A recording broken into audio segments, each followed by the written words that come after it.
to The Rewind. I'm Megan McDonald. Another big weekend around the conference. We have two teams keeping that national title dream alive, one in volleyball, one in men's soccer.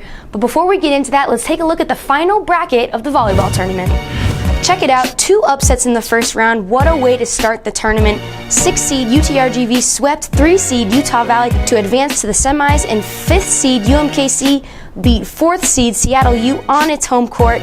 Then New Mexico State and Bakersfield came in after its bye and took the court by storm, both getting W's, which brings us to the championship match. First set, outside hitter Gwen Murphy with the kill. She had 12 on the day.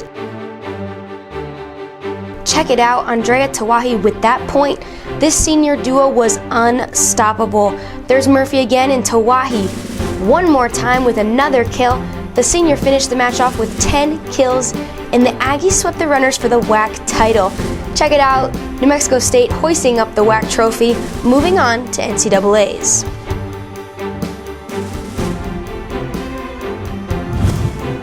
Feels amazing. It's overwhelming, to say the least, to go undefeated throughout conferences.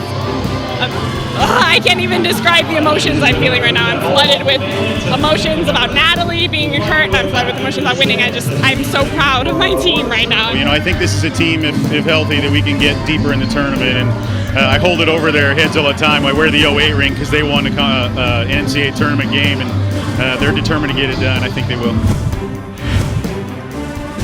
The All-America candidate, New Mexico State's Gwen Murphy, named tournament MVP.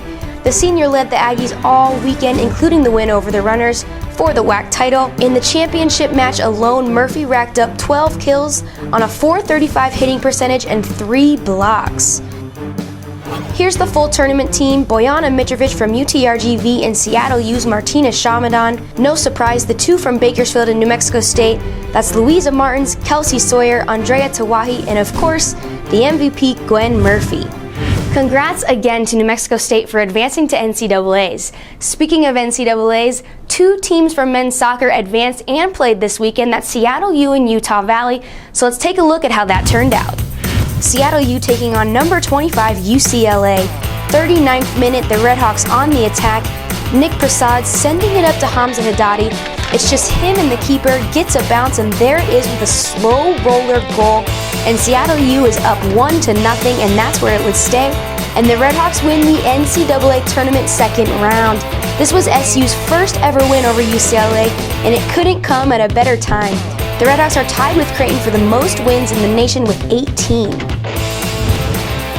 Utah Valley ended up dropping its match in a 2-0 decision against SMU, but Seattle U still in the hunt for the national title. The Redhawks are on to the Sweet 16. Both men's and women's basketball, a ton of action over the weekend. Teams really starting to find their stride. Let's take a look at who stood out the most in Players of the Week. On the men's side, for the second time this season, New Mexico State's Pascal Siakam takes home the award. Siakam averaged 24.5 points on 61.7% shooting, 13.5 rebounds, and 3 assists as the Aggies went 2-0 on the week. In NCAA stats through November 21st game, Siakam leads the nation in field goals made at 39 and total points with 100. Over to the women, CSU Bakersfield's Bada Bay Sempari was named WAC Player of the Week. The senior averaged 20 points and 15.5 rebounds per game as the runners split the weekend against in-state opponents. Sempari put up 24 points and brought down 22 rebounds in the 90-88 OT win over San Jose State. Don't forget, you can watch live games on the WAC Digital Network at wacsports.com/live.